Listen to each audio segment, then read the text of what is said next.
네, 이 시간에 말씀드리고자 하는 거듭남은 우리가 아는 한자어로 거듭중, 날생, 중생이라고도 합니다. 또 이 거듭남은요, 우리 장로교가 따르고 있는 칼빈주의 5대 교리의 네 번째인 하나님의 불가항력적인 은혜에 해당되는 내용으로 다음과 같이 정의합니다.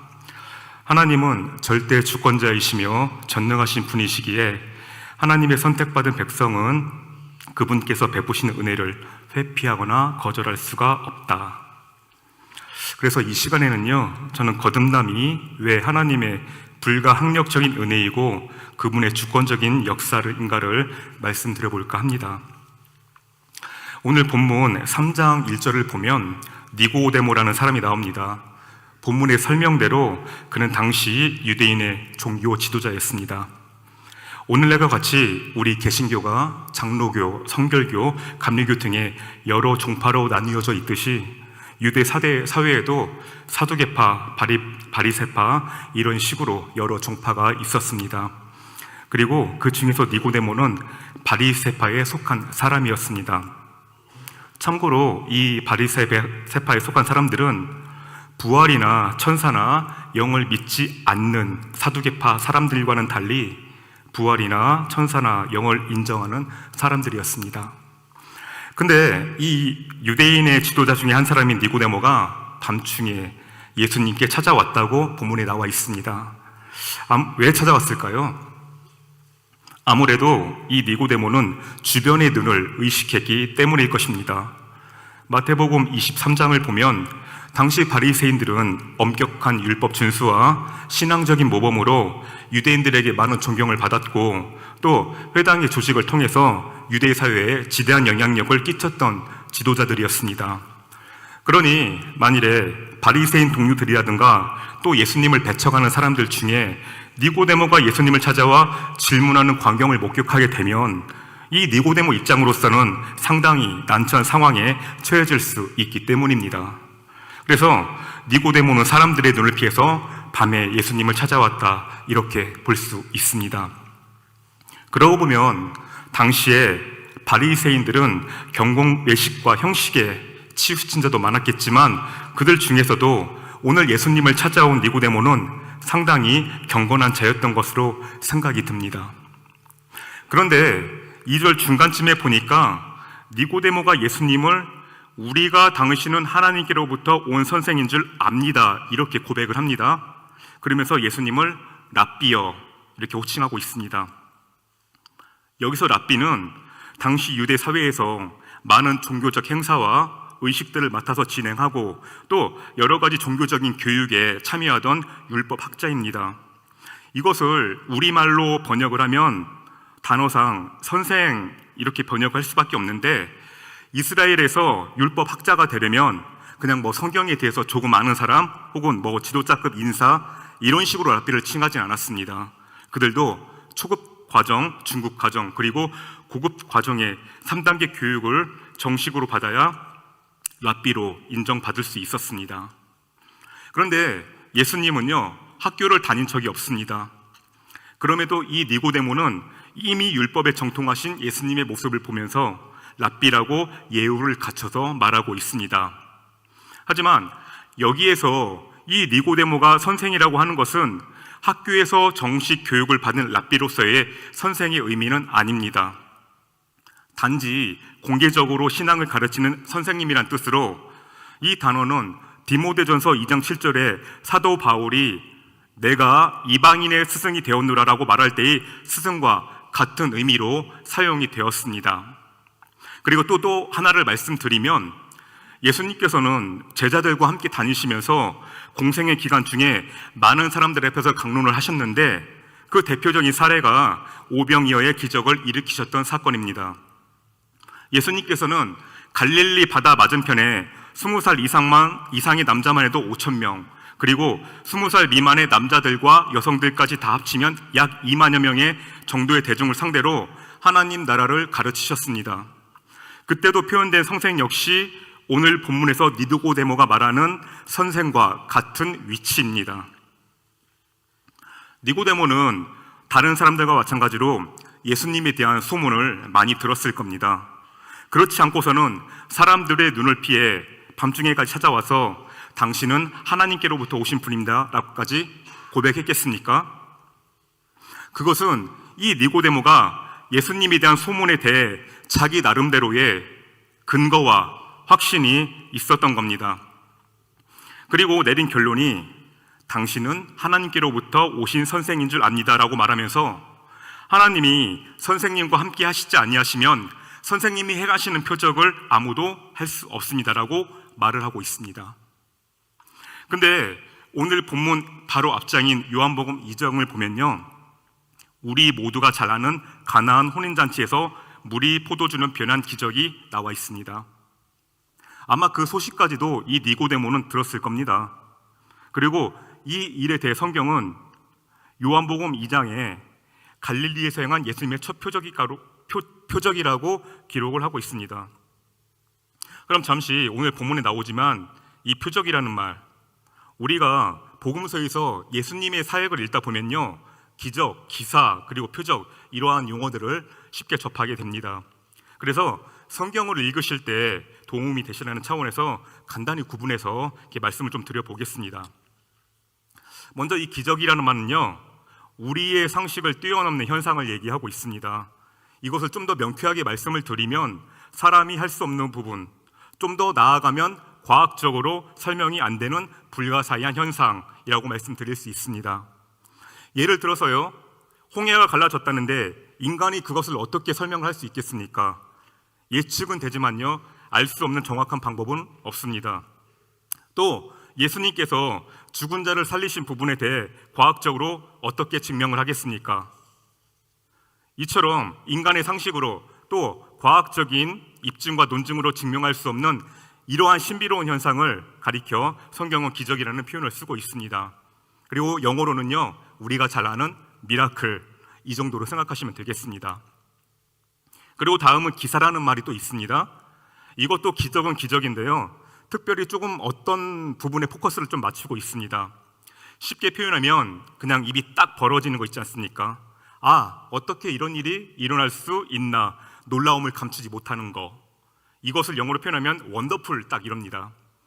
영어 원더풀에서 이 원더란 말이 놀랍다라는 뜻인데요, 성경에서는 어떠한 징조에 대하여 그 경이로움의 놀라움을 금치 못하고 감탄하라는 것에 기사라는 표현을 씁니다. 이와 관련해서요, 요엘서를 보면요, 하나님께서는 요엘 선지자를 통해서 말세 하나님의 영, 곧 성령을 모든 육체에게 부어줄 것이라고 말씀을 하시면서 성령이 부어지면 사람들이 예언을 하고 환상을 보고 꿈을 꿀 것이라고 말을 합니다. 그리고 이어서 하시는 말이 이적 말씀하시는데요, 이적을 하늘과 땅에 베풀리니 말씀하신 부분이 나옵니다.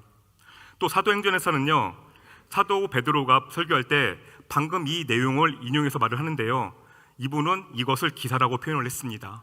그래서 기사는 보통 이적과 같은 뜻으로 사용을 하고 있습니다. 그리고 표적입니다. 오늘 나온 표적이요, 오늘 니고데모는 예수님께 표적이라는 표현을 씁니다. 아마 니고데모는요, 예수님께서 행하신 기적, 기사, 표적 다 보았습니다. 근데 기적과 기사와는 다르게 이 표적은 좀 어떤 다른 부분에 포커스를 맞춥니다. 우리가 표적이라고 하는 것은요, 영어로 사인이라고 합니다. 우리가 계약서에 서명하잖아요. 바로 그 서명, 영어로는 사인입니다. 근데 이 사인은요, 의미를 가지고 있습니다. 내가 사인하는 이 모든 것에 대해 의미와 책임을 지고 만일 이 일이 잘못되었을 때에는 이 계약서에 있는 내용을 내가 다 책임을 지겠다. 보장적인 의미가 내적으로 담겨 있습니다. 이 표적에 대해 한 가지 예를 들자면요, 예수님께서 오병이어의 기적을 베푸신 사건이 예수님을 따르는 사람들이 배고프니까 그냥 먹여주신 단순함의 차원입니까? 아닙니다. 요한복음 6장에 보면요, 예수님께서는요, 자신을 생명의 떡이라고 말씀하시면서 너희가 먹은 것으로 만족하지 말라고 하십니다. 그러면서 이어서 하시는 말씀이 썩는 양식을 위해서 일하지 말고 영생하도록 있는 양식을 위해서 일을 하라고 마무리를 짓습니다. 그리고요, 조금 더 읽어 내려가다 보면요, 영생하도록 있는 양식이 바로 예수님이라는 것을 성경은 증언하고 있습니다. 그래서요, 이 오병이어의 기적은요, 예수님을 영접함으로 영원한 생명의 양식이 되시는 예수님을 바라보라는 내용입니다. 겉으로 볼 때는요, 이 오병이어의 기적 자체가 단순하게 눈에 보이는 현상으로 나타난 것처럼 보이지만요, 그러나요, 여기에는 숨겨져 있는 교훈도 있고요, 또 영적이고도 예언적인 의미도 함축이 있다라는 겁니다. 함축이라는 것은 겉으로는 드러나지 않습니다. 그러나 안쪽으로 들어가면 분명히 존재하는 겁니다. 그래서 예수님께서 영적인 교훈이 있는 기적을 베푸실 때 그 점을 부각시키기 때문에 성경은 표적이라는 표현으로 기록을 했습니다. 이처럼 예수님께서 행하신 기적과 이적과 표적을 알고 있는 니고데모는요, 오늘 예수님을 보았을 때 당연히 이분은 보통 분이 아니다, 분명히 하나님께서 보내신 분이다 라고 생각을 하고 있습니다. 그러나 니고데모가 예수님에 대해 알고 있는 것은 여기까지입니다. 니고데모는요, 아직 예수님께서 메시아라는 그 지식의 차원까지는 들어가지 못했습니다. 왜요? 니고데모는 거듭남을 모르는 사람이었거든요. 그걸 알았으면요, 오늘 밤에 이 사람은 예수님께 찾아올 일은 없었을 겁니다. 근데 예수님께서요, 갑자기 니모에게 묘한 말씀을 하세요. 진실로 진실로 내가 내게 이르노니 사람이 거듭나지 아니하면 하나님 나라를 볼 수 없다. 니고데모는 이 말씀이 무슨 말씀인지 몰라 아마 깜짝 놀랐을 겁니다. 그럼 예수님께서 말씀하시는 하나님 나라를 볼 수 없다는 게 무슨 뜻이겠습니까? 우리 함께 본문 3절과 5절을 같이 보시면서 말씀을 좀 들으셨으면 좋겠습니다. 3절에서 마지막 절에 사람이 거듭나지 아니하면 하나님 나라를 볼 수 없다와 5절 중간쯤에 사람이 물과 성령으로 거듭나지 아니하면 하나님 나라에 들어갈 수 없다. 이 두 말씀은요, 겉으로 볼 때 표현은 다르지만 의미는 똑같습니다. 그래서 오늘 예수님은요, 니고데모에게 하시는 말씀이 네가 거듭나지 아니하면 하나님 나라를 볼 수도 들어갈 수 없다라는 의도로 논리적으로 말씀을 하고 계시는 겁니다. 그럼 지금 본문에서 말하는 하나님 나라는 어디를 말하는 걸까요? 지금 우리가 살고 있는 이 현세를 말하는 걸까요? 아닙니다. 예수님께서 말씀하신 하나님 나라는 내세를 의미합니다. 왜 내세를 의미합니까? 왜 내세를 의미한다고 할 수 있겠습니까? 그 답은요, 2절에 나와 있습니다. 니고데모는 예수님을 처음에 뭐라고 얘기했냐면 하나님께로부터 오신, 이렇게 얘기했습니다. 하나님께로부터 오신. 하나님께로부터 오신 곳, 하나님께서 오신 곳은 하나님께서 계신 곳입니다. 그곳은 하나님의 나라입니다. 죄인인 우리가 우리의 힘으로 갈 수 없고 반드시 하나님께서 이끌어 주셔야만 가게 될 그곳, 그러므로 우리가 나중에 가게 될 그 내세, 바로 하나님께서 계신 그의 나라이자 우리의 소망, 바로 천국입니다. 물론 하나님께서요, 영이시고 또 우주에 충만하시기 때문에 어느 곳에나 다 계십니다. 그래서 우리는 하나님을 제한적으로 하나님 나라에는 계시고 여기에는 안 계신다, 그렇게 하시면 안 됩니다. 단지 지금 제가 우리 인간이 이해할 수 있는 언어로 하나님에 대해 표현을 하다 보니까 마치 내세에 하나님이 계시기 때문에 현세에는 안 계신 것처럼 느껴지시겠지만 이것이 하나님의 무소부지하심을 부인하는 것이 절대 아니라는 것을 염두에 두시길 바라겠습니다. 그럼 다음 4절을 보겠습니다. 예수님께서 3절에 거듭남에 대해 말씀하셨는데요, 니고데모는 아직 그 말씀을 이해하지 못했습니다. 그래도 자신이 바리새파 율법학자라서 자존심이 상했을 만도 한데, 그럼에도 니고데모는 예수님께 질문을 합니다. 예수님, 사람이 늙으면 어떻게 태어날 수 있습니까? 어머니 뱃속에 다시 갔다가 태어날 수 없지 않습니까? 본문에서 난다라고 하는 말은요, 좀 전에 설명드린 대로 거듭남을 의미합니다. 이 거듭남을요, 헬라어 원문을 보면요, 위로부터 태어나다라고 번역을 합니다. 이 중에서요, 태어나다는 원어는 제나오라는 단어인데 새로운 출발이라는 뜻을 가지고 있습니다. 여기서 제가 굳이 원어로까지 말씀을 드리는 건요, 우리가 잘 아는 영어 단어와 이어지기 때문에 부득이하게 설명을 드리는 겁니다. 참고로 우리가 창세기를 영어로 말할 때요, 제네시스라고 합니다. 근데 그 앞에 쓰는 영어 스펠링 GEN이 바로 출발과 발생을 의미하는 뜻을 가지고 있습니다. 그리고 또 유전자라는 영어 단어 게놈에도 앞에 GEN으로 시작하는데요. 이 뜻 역시 출생의 출발을 의미합니다. 그래서요, 종합적으로 말씀을 드리면 이 거듭남은 위로부터 새롭게 다시 태어나는 그리스도인으로 출발하는 것입니다. 전에는 죄인이었지만 예수 그리스도를 믿어 죄사함 받고 의롭다 하심을 받아 주님의 자녀로 새롭게 태어나는 것. 다시 말해 하나님께서 죄인인 우리를 자기 백성으로 삼으시는 그 자체. 더 명쾌하게 말씀드리면 하나님의 자녀된 우리의 새로운 출발과 출생과 출발을 거듭남의 의미로 생각하시면 될 것 같습니다. 그리고 오늘 본문 5절을 보면요, 사람이 물과 성령으로 거듭나지 아니하면 이라는 말씀은 하나님의 말씀을, 하나님의 나라를 보기 위해서는 너는 근본적으로 변해야 한다, 이런 의미를 가지고 있습니다. 그런데요, 이 변하는 것이 내가 마음 먹어서 변해지는 그런 차원의 문제입니까? 절대 아닙니다. 우리의 거듭남은요, 성령 하나님의 주권적인 역사로 이루어집니다. 내 스스로 거듭날 수 있는 그런 차원이 아니라는 말입니다. 그런데 여기서 한 가지 짚고 넘어갈 것이 있습니다. 5절에 나온 물에 대해 간혹 세례라고 말씀하시는 분들도 있습니다. 그러나 저는 그렇게 생각하지 않습니다. 왜냐하면 세례를 받았다고 거듭나는 것은 아닙니다. 만약 세례로 거듭났다면 창세기 나온 이스마엘이 오늘날 그가 이슬람의 시조가 되진 않았을 겁니다. 그리고 요한에게 세례를 받으신 예수님께서는요, 세례에 대해서요, 물로 세례를 베풀라고 하셨지 세례가 물이라고는 하진 않으셨습니다.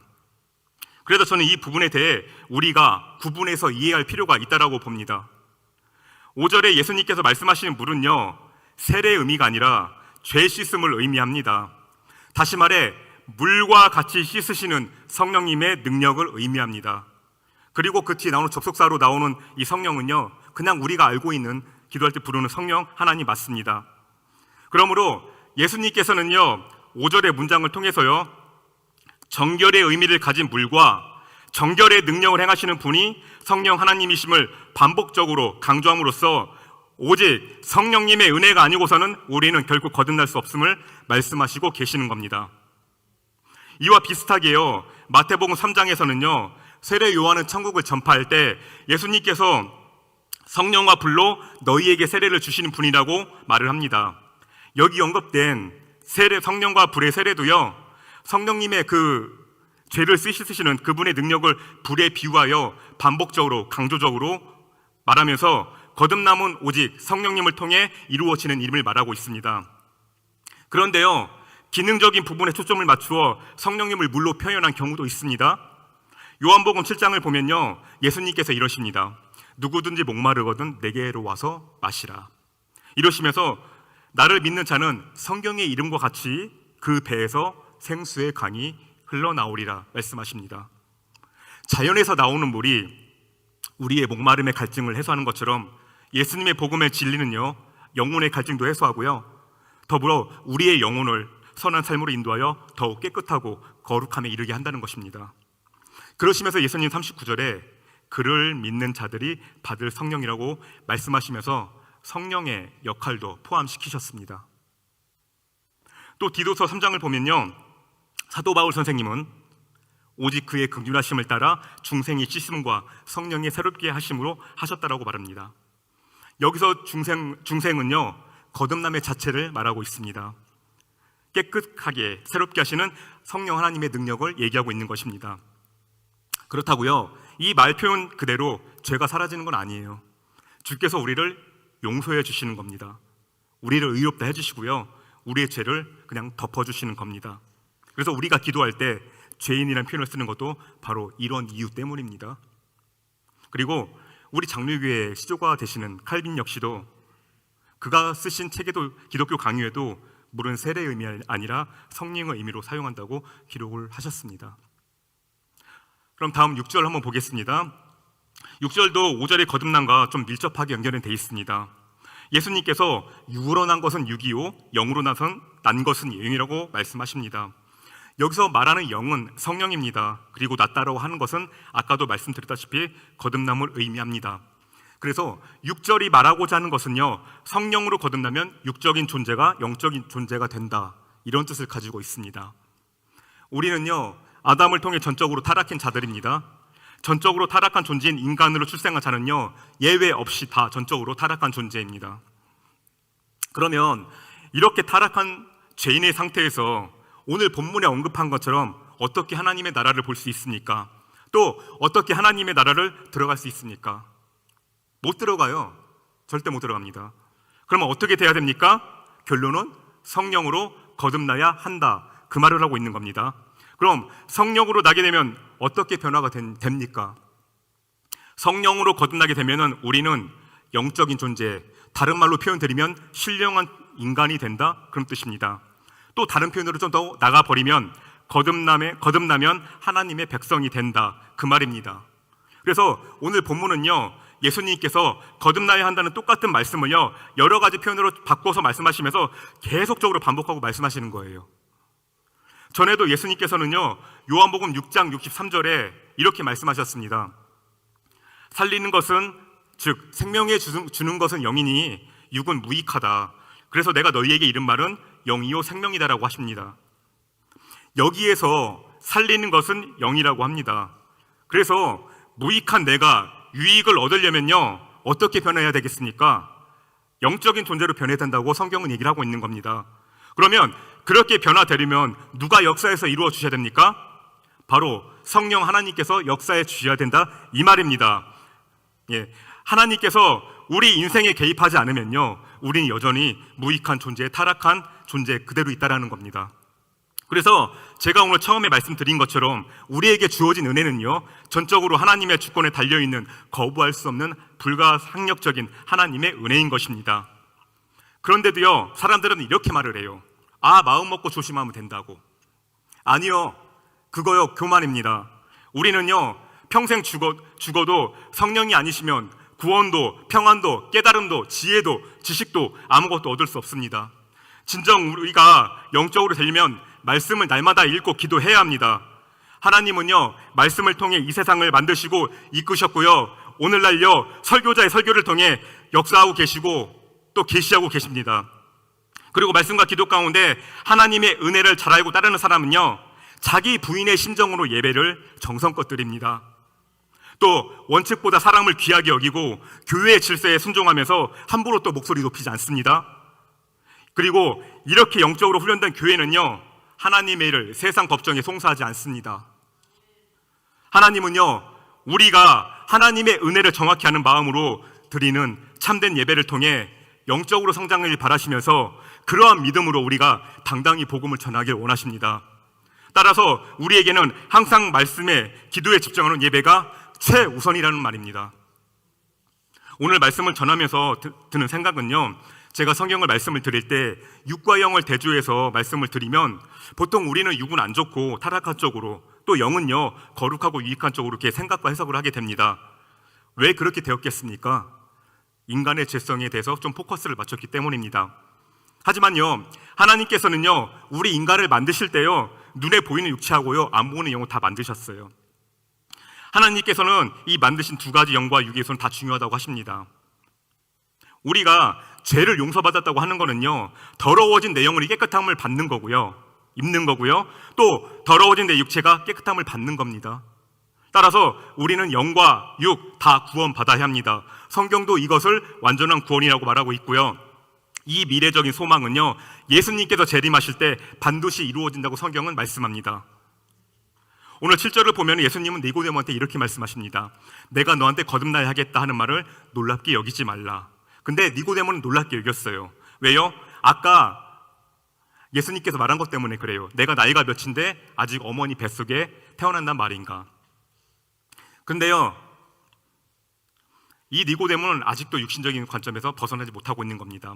그래서 예수님께서 오늘 8절에 뭐라고 하시냐면은 사람이 거듭나는 원리가 성령의 역사에 달렸다고 설명을 하고 계십니다.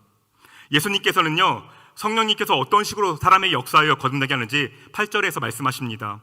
예수님은요, 바람이 이밀히 불어도 성령께서 자기 주권적으로 역사하시기 때문에 네가 그 소리를 들어도 이 소리가 동쪽에서 서쪽에서 부는지 북쪽에서 남쪽으로 오는지 모른다고 말씀합니다.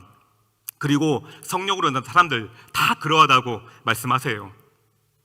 결론적으로 성령의 역사는 우리 인간의 이성으로는 알아차리지 못한다라는 겁니다. 나도 모르는 사이에 홀연히 변화하기 때문에 성령으로 난 사람은 자기가 변화된 것을 스스로 알아차리지 못합니다. 그래서 내가 몇 월 며칠에 거듭났는지 이야기하려면 정확히 말 못해요. 그렇지만요, 내가 예수를 믿고 시간이 지나다 보니까요, 내 입술에서 회개가 나오고 내 볼에 회개의 눈물이 흐를 때 그때 내가 신앙이 있는 거 알게 되고요, 정확히는 아니어도요, 그 순간만큼은 내가 예수님을 믿고 있구나, 내가 잘못한 거 하나님께 회개하고 있구나 느끼면서 내가 하나님을 영접했음을 깨닫게 됩니다. 왜요? 성령을 받았기 때문입니다. 다시 말해 거듭났기 때문에 하나님의 백성으로서 나한테 그런 현상이 자연스럽게 나오는 겁니다. 우리한테는요, 예수님을 믿는 믿음이 있습니다. 사람이 불완전해서요, 믿음의 기복이 있을지언정 믿음이 없는 거 아니에요. 그러므로 때때로 우리가 신앙생활을 하면서 순종이 잘 안 되는 부분이 있지만 이것이 믿음의 기복 때문에 순간적으로 정치된 것 뿐이지 우리가 믿는 것으로, 믿음이 없는 것으로 치부해서는 절대 안 된다는 겁니다. 참고로 끝으로 요한복음 19장 39절을 보면요, 오늘 이 니고데모에 대해 이렇게 기록이 되어 있습니다. 일찍이 예수께 밤에 찾아왔던 니고데모도 몰향과 침향 섞은 것을 100리트쯤 가지고 온 자라. 예수님 돌아가시고 난 그때쯤이죠.